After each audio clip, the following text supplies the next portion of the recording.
Bonjour à toutes et à tous, nous continuons notre série sur le switching. Et nous est arrivé la dernière fois à la question 13. Alors, que dit la question 13? Quels sont les trois énoncés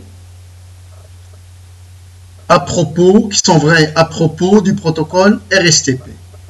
Donc, affirmation A, l'état des ports des RSTP sont soit bloqués, soit abandonnés, ou soit apprentissage, ou soit transmission. Non, il n'y a pas autant d'options au niveau du RSTP. Donc, il n'y a pas ces quatre options. Donc, la réponse A est une mauvaise réponse. Le protocole RSTP élargit le rôle des ports STP, c'est-à-dire que c'est une extension par rapport au STP. Effectivement, donc c'est vraiment une extension. En plus, on a de nouveaux rôles. Parmi ces rôles, on a l'alternative, le port alternatif et le backup. Donc la réponse B est une bonne réponse. La C. La convergence du RSTP réduit significativement le temps lorsque on a un problème sur une liaison. Donc, quand on a un problème sur une liaison, le système remonte tout de suite. Effectivement, puisqu'il remonte tout de suite, donc on a en fait réduit le temps de convergence. Donc, on a le B. C'est une bonne réponse. Le B est une bonne réponse. Le C est une bonne réponse. Et je dois choisir 3 réponses parmi les 6. La réponse D. Le protocole RSTP utilise également la séquence d'accords de proposition. Non. C'est pas très clair leur réponse. Le protocole RSTP utilise le même processus basé sur l'horloge ou basé sur le timer, sur le temps, comme le protocole STP sur les liens point à point. Ouais, donc laissons cette réponse en dernier. La proposition F, le protocole RSTP assure une transition plus rapide vers l'état de transfert sur une liaison point à point, comme le protocole STP. Effectivement, la réponse F, elle est plus claire que la réponse E. Donc, le protocole RSTP assure une transition plus rapide. Oui, tout à fait. Tout à fait. Donc, c'est plutôt la réponse F, elle est plus claire que la réponse E. Des fois, on a des réponses ambiguës et on ne sait même pas ce que veulent dire avec leur réponse. Par contre, la réponse F, elle est très claire. Question 14. Au niveau de quelle couche du modèle OSI le protocole RSTP est utilisé pour empêcher la formation de boucles? Très simple. Alors, le STP, il opère au niveau du switch. Le switch est un matériel niveau 2. Niveau 2, qui dit niveau 2, dit la couche numéro 2. Qui dit la couche numéro 2, dit data link. Donc, réponse A. Question 15. Que fait un commutateur pour décider d'envoyer une trame? Il va se baser sur l'adresse destination.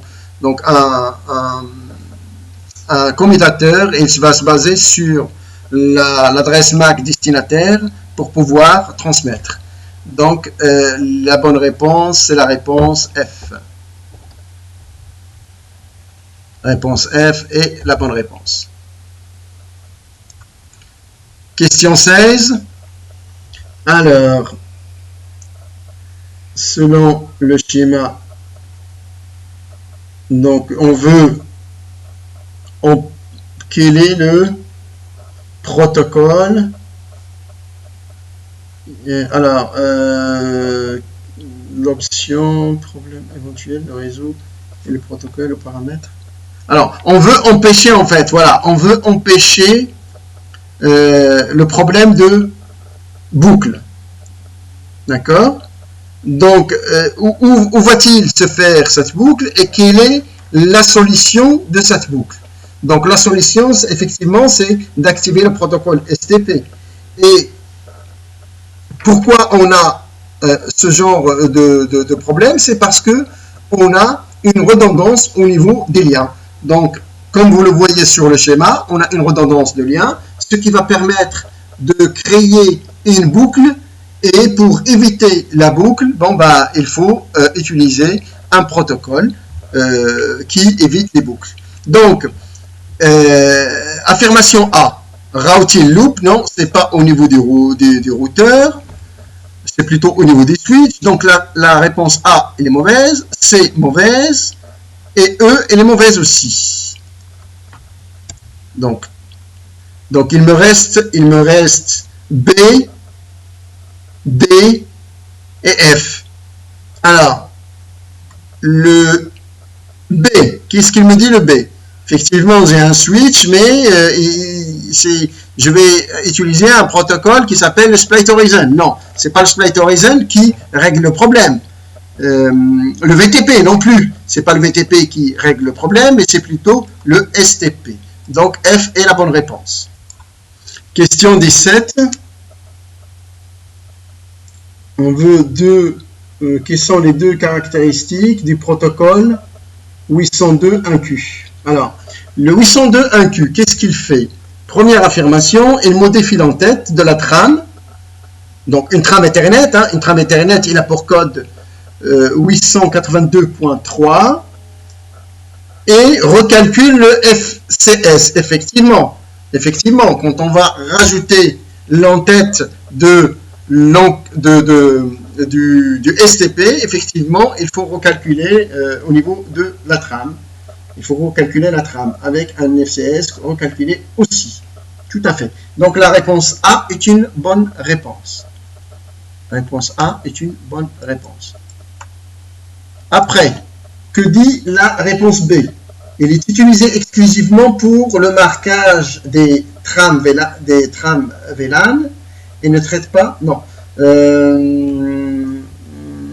Non, c'est pas exclusivement pour les trames VLAN. Non, mauvaise réponse. La B est une mauvaise réponse. Là, il s'agit d'un protocole de messagerie. Non, il ne s'agit pas d'un protocole de messagerie. Le 802.1q n'est pas un protocole de messagerie. Alors, la D, il s'agit d'un protocole d'agrégation, tout à fait, capable de transporter des trames non étiquetées. Tout à fait. Donc, le .1q ou le 802.1q est un protocole d'agrégation, d'accord? Et il va transporter les trames qui sont soit taguées ou qui sont non taguées. D'accord? Donc, soit ils sont tagués ou soit ils ne sont pas tagués. Donc, contrairement à l'ISL, l'ISL c'est celui de Cisco, lui, il ne prend que les trames taguées. Le .1q ou le 802.1q, il va transporter les trames à la fois taguées et non taguées. C'est un protocole d'agrégation pour le tranquille. Et en même temps, il va transporter, c'est très important, il va transporter les tagués et les non tagués. Donc la réponse D est une bonne réponse. Et comme on en a besoin de deux, donc la question E, à mon avis, elle n'est pas bonne. Que dit la question 2? Il inclut un champ de 8 bits qui spécifie la priorité d'une trame. Non, rien à voir. Rien à voir, c'est pas le .1q qui donne les 8 bits, c'est plutôt on a un champ de 3 3 bits, et non de 8 bits, de 3 bits, qui s'appelle le COS, au niveau de la trame, et le TOS au niveau de du paquet. Donc rien à voir. Question 18. Alors, question 18. On veut quoi? Donc on a une topologie redondante, des liens redondants, donc ce qui va créer une boucle peut-être si jamais on ne active pas un protocole genre STP ou RSTP. Seulement là, on nous dit il y a configuration des RSTP. D'accord. Pas d'autres modifications dans 3 de ces.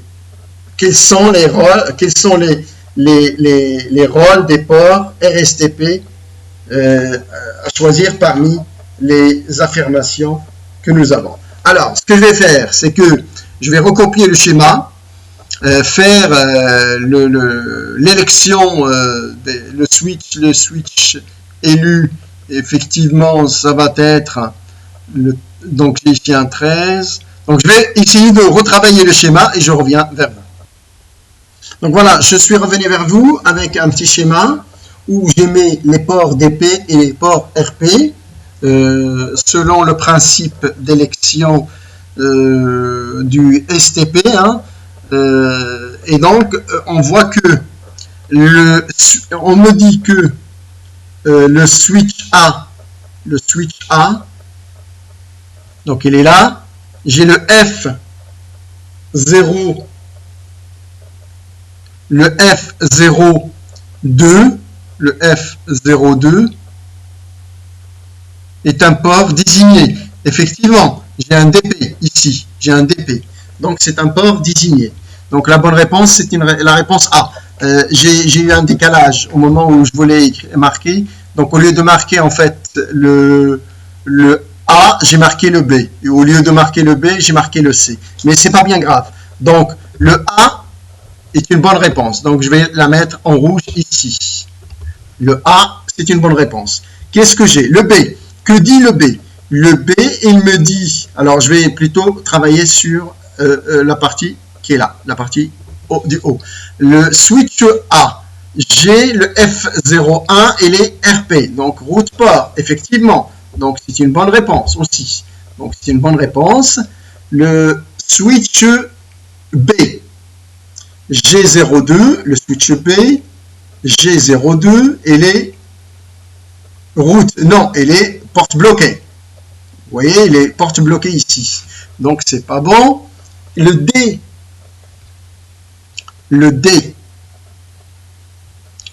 toujours sur le switch B, il est designated. Non, il n'est pas designated, il est RP.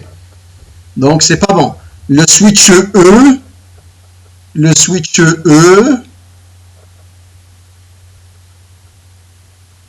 non, pardon, l'affirmation E, j'ai le switch C, il est là.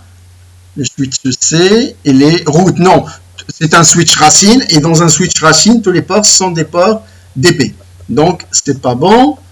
Et la réponse F, elle est bonne aussi, parce qu'il me dit que le switch D, au niveau de G02, c'est un route port. Donc, bonne réponse. Donc, les bonnes réponses sont A, B et F. Question 19. Je vais faire pareil, je vais essayer de... alors, que dit la question 19? Non, pas besoin, je vais essayer de le mettre directement pour gagner un petit peu de temps. Quel commutateur fournit le rôle de port désigné, spanning tree, pour le segment de réseau qui gère les imprimantes? Donc, au niveau des imprimantes, donc mon imprimante, elle est sur la couche d'accès. Donc, vous voyez que j'ai une couche distribution et j'ai une couche d'accès. Généralement, un switch racine, il est soit sur la couche distribution ou il est sur la couche cœur. Donc, on me dit, quel est le commutateur qui va fournir le port désigné, c'est-à-dire où il y aura un port désigné. Et en fait, il doit ici, comme on a un hub, je dois avoir un port désigné et un port bloqué. Alors, réfléchissons un petit peu.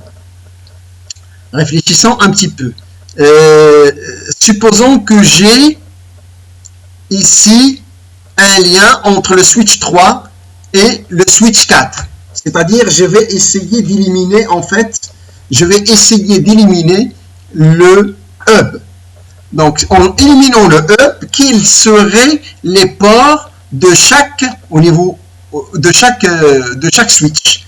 Alors, ce port-là va être un port désigné. Pourquoi? Parce que au niveau de la priorité, on a la même priorité, et au niveau de l'adresse MAC, on n'a pas les mêmes adresses MAC, c'est-à-dire que là où il y aura le DP, en fait, c'est le port qui a le coût le plus bas vers mon switch racine. C'est-à-dire, alors, je m'explique. L'adresse MAC la plus petite, c'est laquelle? Est-ce que c'est celle du switch 3 ou est-ce que c'est celle du switch 4? Apparemment, c'est celle du switch 3, puisque ici j'ai un 733 et ici j'ai un 734. Donc le 733, il est petit. Si jamais mon switch racine tombe en panne, en fait, c'est le switch 2 qui va reprendre. Et si jamais mon switch 2 tombe en panne, en fait, c'est le switch encore le plus petit qui va prendre. C'est-à-dire, c'est le switch qui a la valeur la plus petite. Et comme ceux-là, ils ont la même priorité, donc ils vont se baser sur l'adresse MAC. Donc l'adresse MAC de celui-là, c'est là où on va avoir tous les ports désignés, puisque ça sera le switch racine. Alors, bien comprendre cette notion de STP parce qu'elle est très importante et on avait abordé pas mal d'exercices là-dessus au moment où je vous ai donné le cours. Donc très important, regardez la valeur de l'adresse MAC, d'abord la priorité, après l'adresse MAC et après c'est l'interface la plus petite, d'accord? C'est l'interface la plus petite qui sera un port désigné. Donc, ici, en fait, le port désigné, ça va être sur le switch numéro 3 et non sur le switch numéro 4. Ça veut dire que la question C, ou la réponse C, est la meilleure réponse. Question 20. Quel avantage du PVST? Alors, est-ce que le PVST réduit les cycles? Est-ce qu'il réduit, en fait, l'utilisation du CPU? Non, le PVST plus ne réduit pas. Au contraire, il va augmenter puisque chaque VLAN va faire sa propre élection. C'est-à-dire que le processeur, il va faire beaucoup de calculs puisqu'il va faire des élections pour chaque VLAN. Donc, le PVST ne réduit pas le CPU. Au contraire, il va augmenter le CPU. Réponse B. PVST sélectionne automatiquement l'emplacement du pont racine. Non, il faut qu'il passe par les élections. Il n'y a pas quelque chose d'automatique. Réponse C. Le PVST permet l'emplacement du commutateur racine optimisé par VLAN. Donc, il va faire une optimisation par VLAN. Effectivement, puisqu'il va choisir pour chaque VLAN, on va avoir des élections et il doit optimiser par rapport à chaque VLAN. Donc la réponse C est la meilleure réponse. Donc C est la meilleure réponse.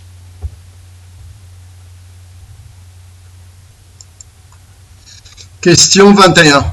Alors question 21, que dit la question 21? Il dit, à la fin du process du choix de RSTP, donc on va faire les élections, le port commutateur de couche d'accès qui assume le rôle d'élimination. Donc ici on cherche le port bloqué, hein, qui va éliminer en fait le port bloqué, c'est-à-dire le discarding en matière de RSTP. Alors, on travaille toujours sur la couche d'accès, comme tout à l'heure, Et donc, on a dit, c'est sur ce switch-là qu'il y a la priorité. Alors, celui-là, il a quoi comme priorité? Oui, ils ont la même priorité. Est-ce que l'adresse... oui, c'est toujours l'adresse la plus petite, elle est sur le switch, le switch 3. Très bien. Après, qu'est-ce que nous avons? Donc, nous avons au niveau des interfaces, donc c'est ces interfaces qui sont les plus proches de mon switch racine. Très bien. Donc, je vais avoir un DP au niveau de l'interface F012, un DP au niveau de l'interface F01. Et comme les autres interfaces, je vais donc comparer. Donc, l'interface F02, il sera RP. Et l'interface F011, ça sera bloqué. D'accord? Donc, c'est l'interface F011. L'interface F011, c'est la réponse C. Réponse C.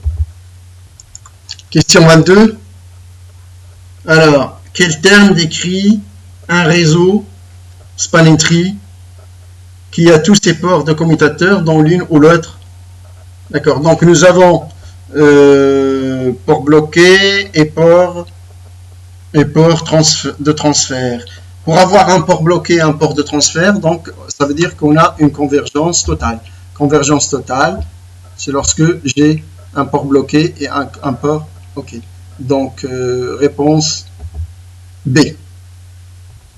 Alors, question 23. Je cherche les bonnes déclarations, les bonnes affirmations au niveau du RSTP. Alors, le RSTP ne peut fonctionner qu'avec le PVST. Non. Déjà, le RSTP, il ne va pas fonctionner avec le PVST. Le RSTP va fonctionner plutôt avec le PVST+. Le protocole RSTP définit de nouveaux rôles de port.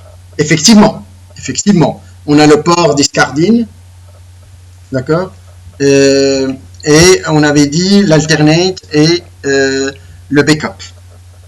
Donc, il définit bien de nouveaux rôles. OK. Le RSTP, affirmation C. Le RSTP ne définit pas plutôt, d'accord, ne définit pas de nouveaux états de port. Non. Non, il définit de nouveaux états de port puisque on a l'état alternative et l'état backup. Donc, c'est ce que je venais de dire juste avant. Le protocole RSTP est une implémentation propriétaire. Non, c'est pas une implémentation propriétaire. Non, c'est du standard. Hein. C'est du standard. Le protocole RSTP est compatible avec la norme, d'accord, avec la norme 802, pardon, point 1D, c'est-à-dire le STP. Effectivement, oui, ils sont compatibles. C'est une extension, on avait dit hein, tout à l'heure, on avait dit qu'il s'agissait d'une extension du STP. Donc, deux bonnes réponses. Définit de nouveaux rôles, effectivement. C'est ce que nous avons dit. Donc, c'est le P et le E. Alors, question 24. Question 24, on a un show MAC address table. Il va me donner un certain nombre d'informations. Et on remarque que sur la destination du port, nous avons F01 qui se répète plusieurs fois. Et on lui affecte un certain nombre d'adresses MAC différentes. Donc, cela me laisse penser que sur le F01 peut y avoir un switch ou éventuellement un hub. Sauf que au niveau de F01, qu'est-ce que j'ai? J'ai VLAN 1, VLAN 1, VLAN 1 et j'ai un VLAN 2. Ah, donc j'ai deux VLAN. Ça veut dire que ce n'est pas un hub puisque le hub il ne comprend pas ce que c'est qu'un VLAN. Ce qu'il comprend en fait, c'est que c'est... D'accord, il ne comprend pas ce que c'est qu'un VLAN, le hub. Donc ça veut dire que au niveau de F01, de l'autre côté, je dois avoir un switch. Ah, si j'ai un switch, apparemment on me donne une autre commande show CDP neighbor et qu'est-ce qu'il me dit sur F01? Qu'est-ce que j'ai? Ben j'ai un switch, capability switch, c'est-à-dire ce qui est connecté sur l'interface F01 est un switch. Ce switch-là, c'est le 2950. Ah, donc, ça veut dire que c'est effectivement, c'est un switch. D'accord. Maintenant, au niveau de F02. Alors, F02, j'ai le VLAN 5, et c'est un switch. OK, donc c'est un switch. Et au niveau du... Alors, regardons les affirmations. OK, donc là, on a un petit peu analysé notre affichage. Regardons maintenant les affirmations et ce que ça colle avec notre affichage. D'accord. Donc, l'interface F02 a été désactivée. On me dit que l'interface F02 est désactivée. Donc, s'il est désactivé, en principe, je ne dois pas voir les adresses MAC, puisque la durée d'affichage au niveau des adresses MAC, au niveau d'un switch, il est limité, je pense, à 5 minutes. D'accord? Donc, on doit libérer en fait de l'espace mémoire, puisque cet affichage, il prend de la mémoire. Et nous, sur un switch, on a besoin de mémoire pour le traitement. Donc, s'il y a au-delà de 5 minutes, il va s'effacer.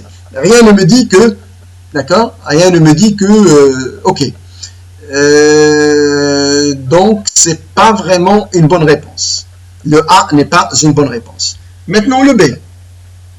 Plusieurs périphériques sont connectés directement à F01. Alors, plusieurs périphériques, non. On a dit qu'il y a un seul switch qui est, vu le show CDP Neighbor, j'ai un seul périphérique, hein, qui est le switch. Et sur ce switch, il y a 10 machines qui sont connectées. Et c'est pour ça que je reçois plusieurs adresses MAC sur cette interface F01. Donc, non, la question B n'est pas bonne. La question C. La question C, c'est que F01 est configuré en tant que liaison, en tant qu'un lien agrégé. Effectivement, puisque c'est un switch, j'ai des VLAN, donc ça veut dire que c'est un lien agrégé, tout à fait. Donc, la question C, elle est bonne. Maintenant, la question D. La question D, que dit la question D? F01 est connecté à un autre avec plusieurs cartes réseau. Non, non. S'il y a plusieurs cartes réseau, donc chaque port doit avoir, mais là j'ai un seul F0, donc je peux pas mettre plusieurs cartes réseau sur le même port F01, c'est pas possible. Donc c'est pas la bonne réponse. Je dois avoir deux bonnes réponses, d'accord. Effectivement, donc ça c'est faux. Et il me reste la question F. Un concentrateur est connecté directement sur F05. Ah, qui me dit F05. D'abord, je ne l'ai pas. Quand je fais un show CDP Neighbor, je n'ai pas un F05 de mon switch. Ah, pourquoi? Le CD Neighbor, il va reconnaître que tout ce qui est switch, éventuellement du routeur, mais pas les hubs. Donc, ça veut dire que tout ce qui est connecté sur F05 est un hub. Effectivement, ça doit être un hub. OK. Donc, effectivement, c'est un hub. Question 25. Alors, j'ai 3 commutateurs qui sont connectés avec des ports agrégés. En supposant que la configuration par défaut du commutateur, quel commutateur est désigné comme switch racine pour le VLAN 1.